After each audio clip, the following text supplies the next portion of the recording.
Mahal na mahal kita. At hindi na ako makapaghintay na ikasal sa'yo bukas. Ako rin.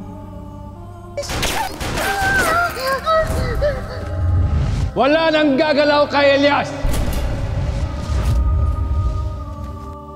Hindi ko siya anak. Kaaway ko siyang maktal. Hindi pinatay ng anak ko ang asawa mo. Hindi niya kayang gawin yun. Hindi ko siya pinalaking maging katulad mo.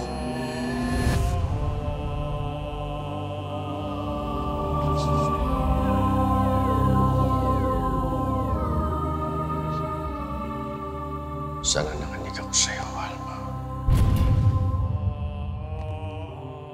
Sana nakinig ako sa'yo.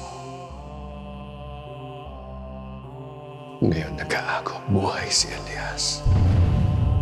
Pati ikaw, idinamay ng mga demonyong yun.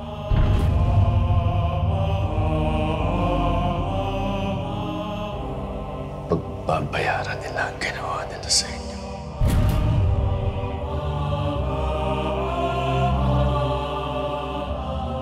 Pagbabayarin ko silang lahat.